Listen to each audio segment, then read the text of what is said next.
From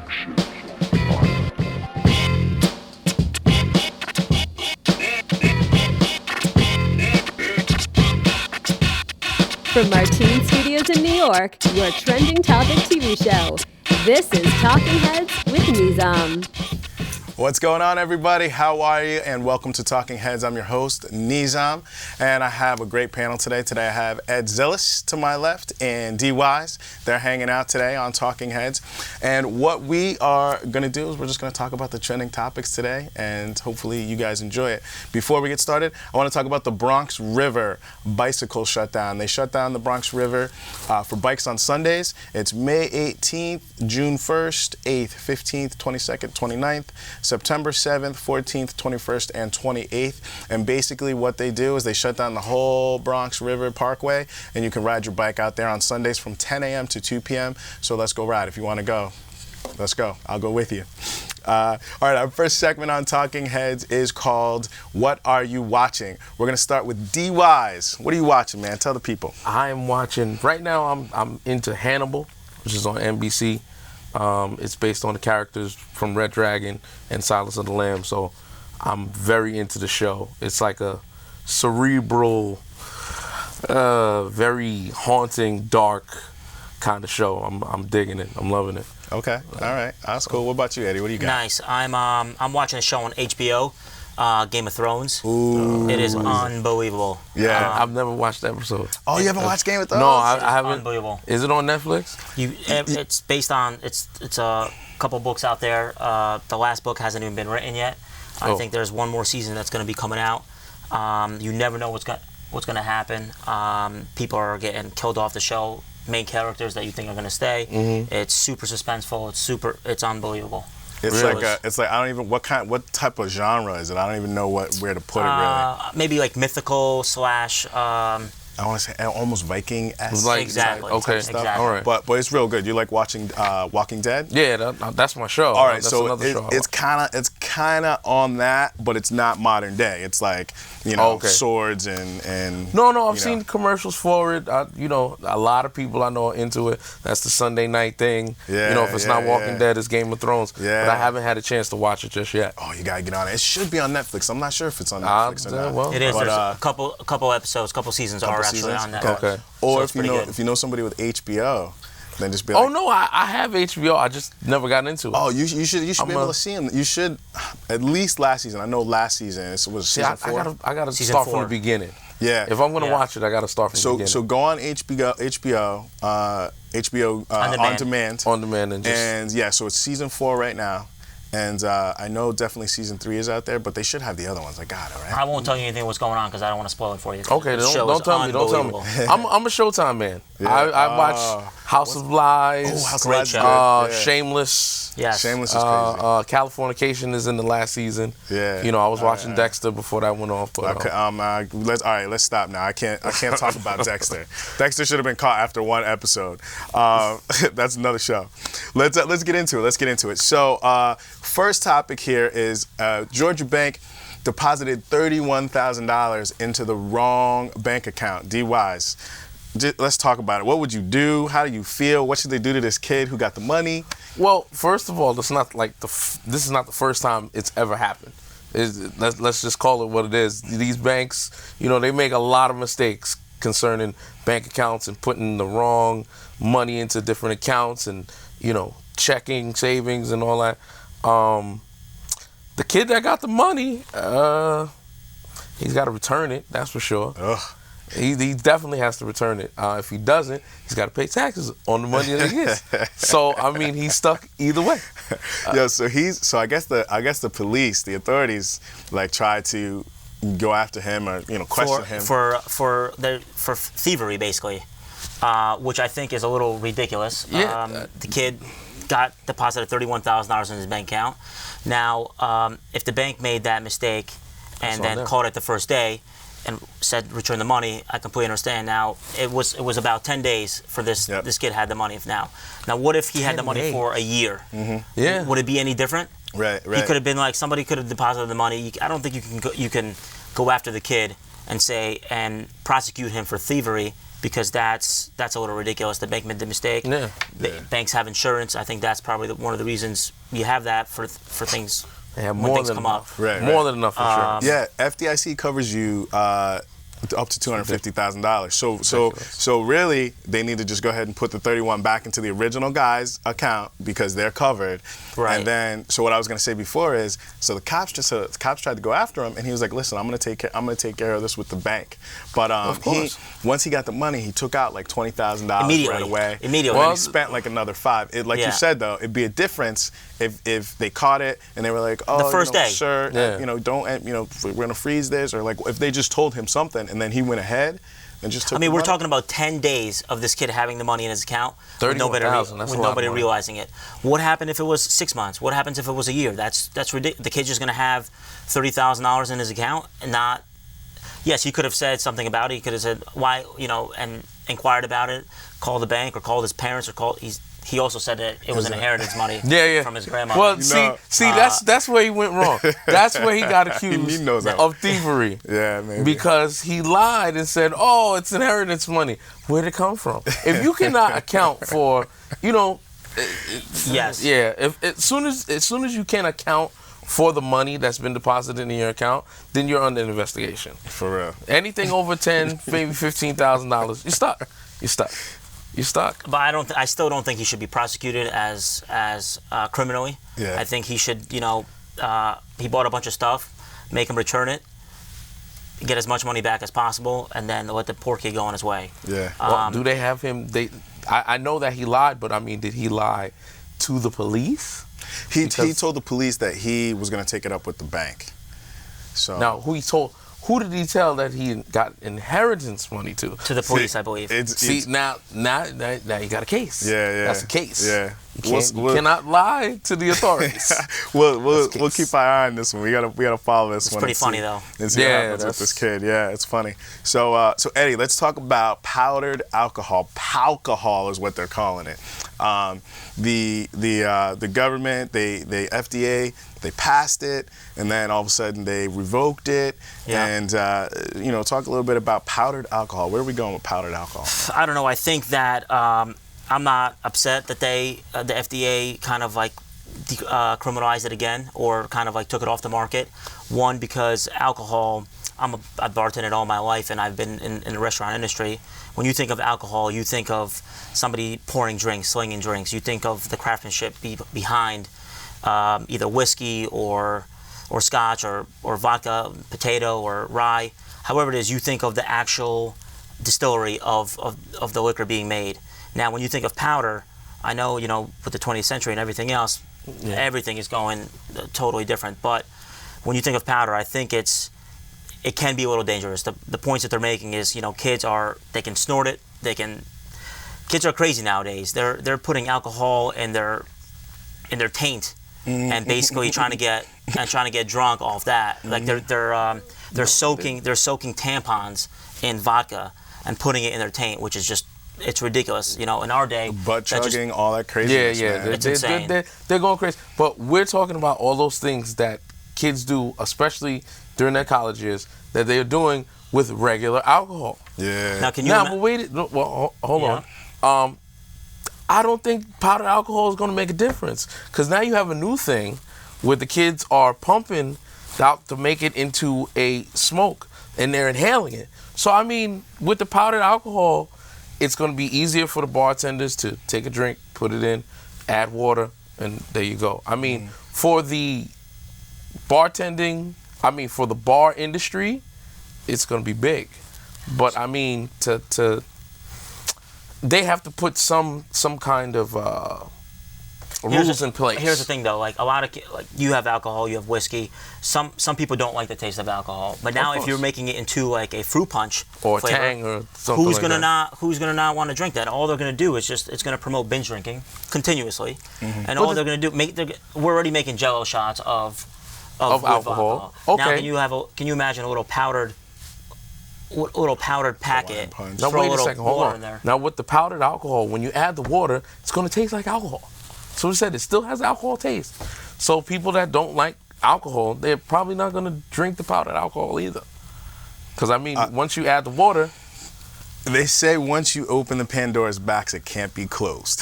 So, Right. so it's a slippery slope, like you said. then- Like it's Right, but then also what happens to the the distilleries, or what happens to the craftsmanship behind making that product? If you're selling pop off, let's say, is no perfection is going behind that bottle of alcohol that you're selling for $7. But now, what are these packets going to cost? Are they going to cost $2, $4? What's going to happen for the rest of The industry is going to set the trend, meaning that the more professional people that take time to put into their craft, well, they have to make it into a liquid first in order to. They have to make it a liquid or some kind of another entity, and then break it down to make it powder. So there's probably 10,000 different ways to make this stuff. It's either going to be better or worse. Just like you say, if it's distilled once, it's distilled once. Triple distilled, you have higher grades of alcohol all the way down to, fire eater. Well, I think the point that Eddie's trying to go to is maybe let's talk about like a Scotch or something like that. Okay. You have a 14-year-old Scotch, you have an 18-year-old Scotch. Of course, but like, are we gonna? How far are they gonna go with this powdered alcohol? Let's put it. And are you gonna grab a packet and be like, oh, this is my 18-year-old Macallan's? No, of course not. But this is what I'm saying. It's the same thing. It's the same thing when it comes to dining. You want to go to a 5-star restaurant, right, and you're going to get the ultimate, the best meal that you can get. And then you have, White Castle. McDonald's. That's another show. Right. No, of course. But, it rides along the same thing. I mean, a 18-year-old aged Scotch or a 25-year-old bottle of wine is going to be way better than any of this powdered alcohol. The powdered alcohol is like the Big Mac of, vodkas. Now, let me ask you this, though. Now, you have what happens to the people that can actually replicate the powder? So, like, you have moonshiners making liquor illegally. What's going to happen if you get the formula for this powder? Who's to say that a kid in his basement can't create that powder just by having the formula and the ingredients? Well, of course. I mean, that's the same. When you're making a moonshine distillery, you can see it. You need a lot of products. You need a thing to replicate powder. What are you doing? You mix a couple of ingredients together, chop them up, fine them up, and there you go. They'll put the alcohol content in there. Now, I don't know how it's made, so I'm just going on speculation. From what I read, there's only 2 companies that are actually trying to do it. Is manufacturing it. They already have them overseas, and they're not having a problem with it. It's more along the lines, it's like they want to make it into like a margarita, or, it's mixed drinks already put together. Meaning that you can save time and and money, which they're doing already with wine with the wine coolers. I mean, it's just an evolution of the technology that we already have now. Yeah, but this is America.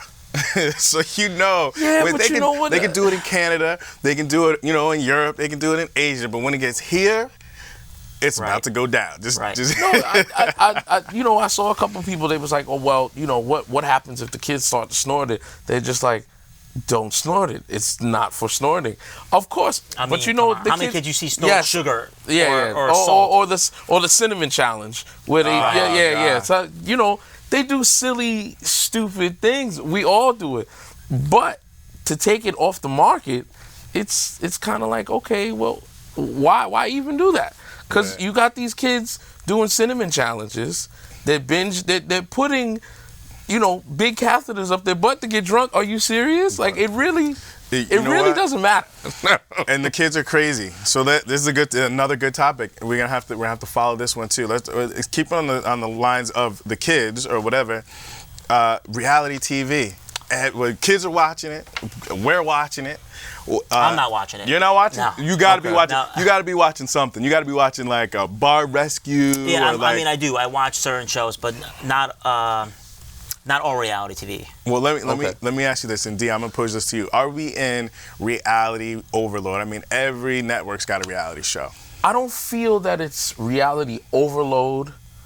I feel that it's a moneymaker, and it's easy to produce, and it's less money than actually scripted shows.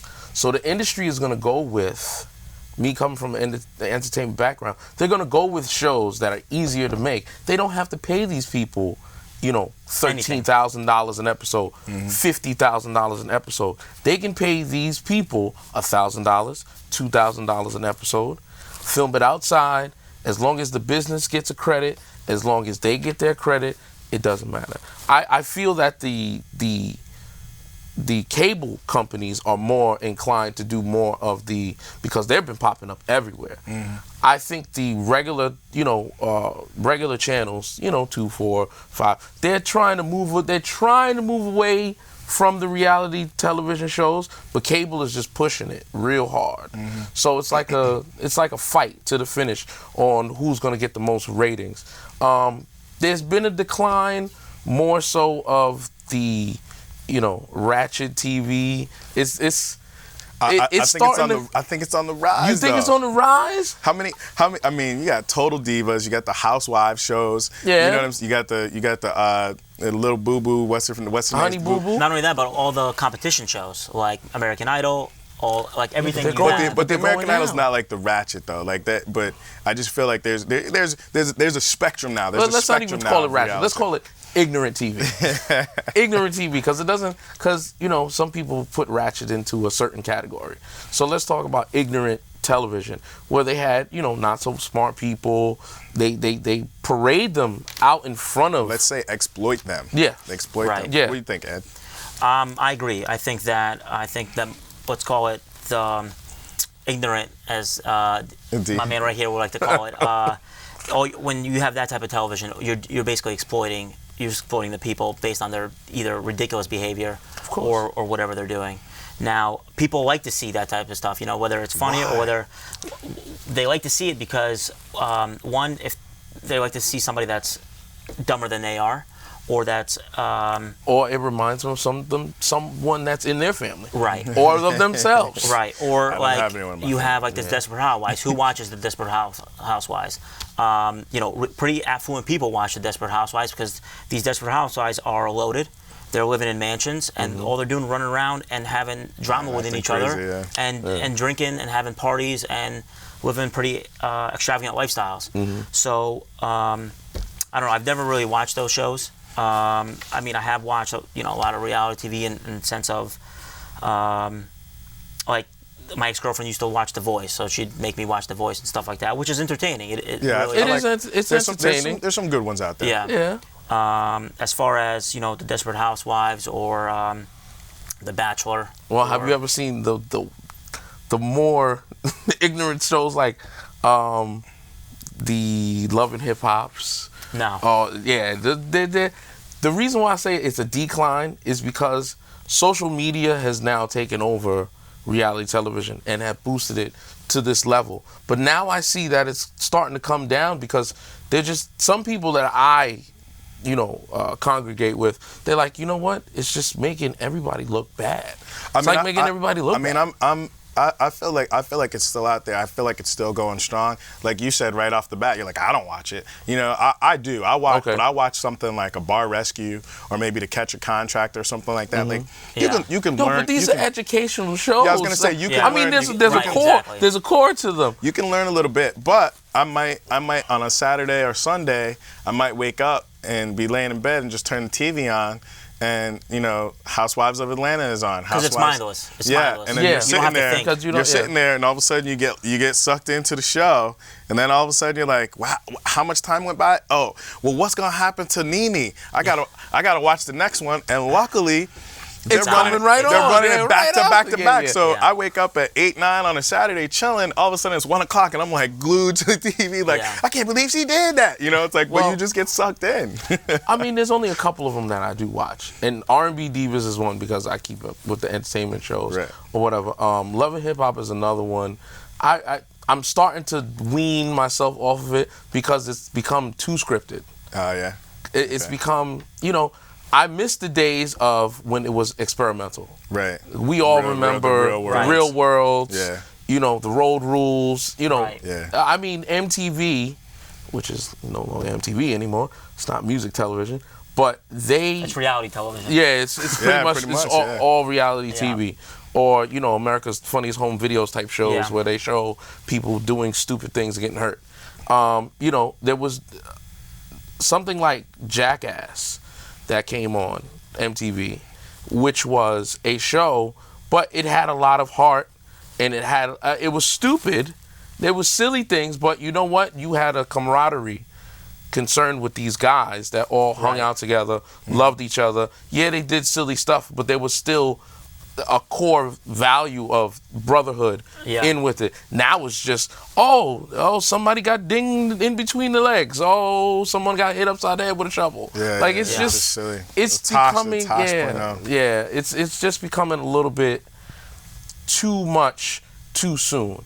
With the other shows, they're losing merit. Like American Idol has lost a lot of merit.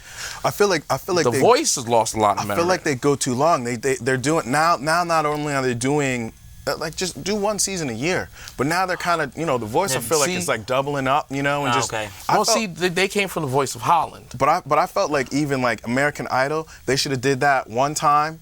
And then gave I think they're on their 10th season? Yeah, but no, they're 13 or 14 now. But they should have, so that's 13 years. But I feel like they should have done one show, waited 2 years, and then did it again. No, because they're trying to capitalize. For 10 years they have like the highest ratings out of any. Of course, but now it's starting to go down. Right. X Factor's canceled.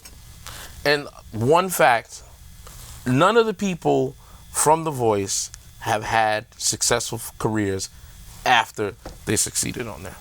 I mean, pretty much all the people that have won American Idol. Have won The Voice have been backup singers of platinum selling artists, or they've been signed themselves. It's not, I've tried out for The Voice. I was on New York Idol for Fox 5. I was one of the people that got cut off American Idol. So, there's a lot of ins and outs. Not everything is reality, as what they say. It's not. I feel like a lot of it is scripted, and I want to change gears now and slide into the next topic, which is sportscasters. These sportscasters are tending to get on TV. They're sportscasters, sports reporters. But they're not reporting anymore. Well, they're analysts now. I think they're sports analysts now. But let's think about this real quick. I'm just gonna roll off some names: Tebow, Michael Sam, Johnny Manziel. These sports reporters, casters, analysts are now talking about these guys. They're making these guys the reality show, but my thing is they're talking about this stuff as fact. Like, you know what? Sometimes you don't know till you know. All right, we'll say Tebow. I love you, Tebow. But he is not a starting NFL quarterback. Maybe he will get to that level. He won't. Maybe I'm gonna say maybe he'll get to that level, but because of some of the scrutiny and some of the sportscasters that just dug in and just would not let go, he's gone. And there's plenty of guys. Well, is that why he's gone, or the Jets ruined him, and there's a lot of they have 9 quarterbacks, or that why he's gone. We can speculate about all that, but here's my thing though. There's a lot of guys in the league. I feel like Tebow has been the most talked about backup quarterback since the Buffalo Bills' Frank Reich, and Frank Reich was good, and that's why they talked about him, and he was a backup. But Tebow was a backup quarterback, and they just held on to him. There's plenty of guys in the league that are not good, that are collecting a check. Let that dude collect a check. Now we have Michael Sam and Johnny Manziel. They're talking about them every single day and what they're not going to do. Well, here's the thing. If you listen to ESPN, what else? They say the same thing 18 different ways. Yeah. What else are they going to talk about? If they're not talking about Michael Sam right now, and they're not talking about Manziel, who are they talking about in football? Are they talking about? They can't talk about Favre anymore. He's out of here. They can't talk about Peyton blowing up the Super Bowl. That happened. What else are they going to talk about right now? The draft just happened, so they'll ride that. They'll ride those two guys till the day till the wheels fall off. Exactly. What do you think? I'm gonna answer your question, but what do you think? I want to go behind it more so, as opposed to taking it as face value. I see a lot of competition coming from, because when we were watching sports in the 90s and the 2000s, the only thing that we had was ESPN. That was the main sports flagship station that we watch. Now you got Fox Sports Net. You got another one coming up. I'm hearing little speculation that Diddy is going to put a new sports show on his Revolt TV.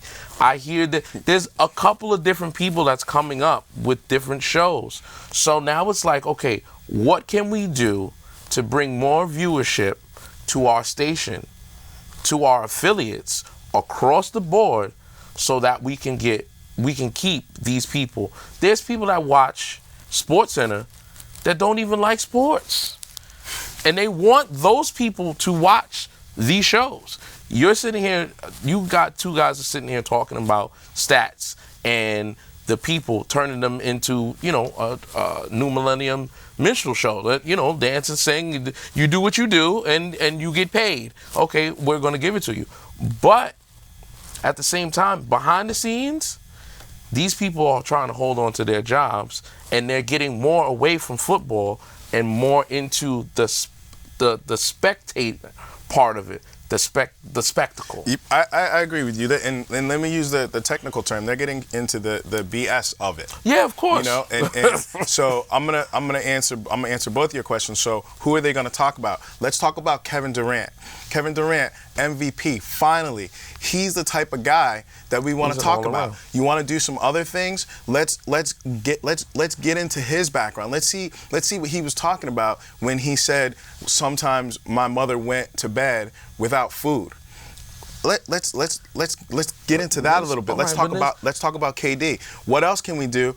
ESPN, 30 for 30. They're doing some great shows. Oh yeah, of course. You know what I'm saying? No. So, but for every 30 for 30, you have, the other shows that come on in the afternoon where they're land-basting people and talking, smack all day long. My thing is let's talk. I understand the analyst stuff. You see somebody on a pro day or you have a feeling, and they're there to criticize. And of course, they're only there to criticize. I agree with that, but I've been that way too. I talk about Melo. I've got the friended on Facebook.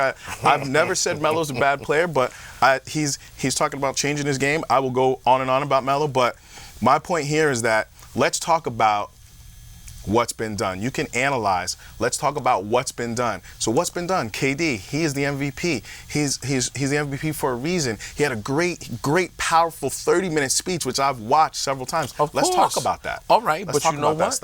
Let's talk about that stuff. Well, other people don't want to hear about it. They call that boring. Wow. That's not entertainment. I think. Well, to certain people. Here's the thing. They can talk about that for a half hour. They can talk about that maybe an hour. But they can't talk about that for 7 days straight. They'll talk about I forget the kid's name who was cut from New England Patriots. They talking about him because he got charged with double murder. That's kind of a story, though. That's kind of a story. It's a story. Michael Sam and Manziel are not a story right now because maybe Michael Sam is a story because he kissed his boyfriend. Maybe a little bit. He's the first openly gay player that got drafted into the NFL. But they're not talking about that. That's a big story. They're not talking about that. They're talking about how he's not going to succeed in the NFL. Okay. Because he wasn't the fastest or he wasn't the whatever. Well, a lot of people that get drafted, they're not the fastest, they're not the best. Right. I hate to cut this off, guys, because this is a good show. This is a really good show. We have to get out of here. Wow. We have run out of time. Oh, wow.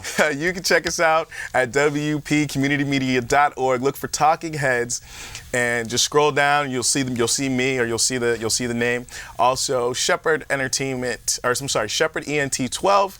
I post the shows there. We got to get out of here. Thanks so much. We'll be back soon.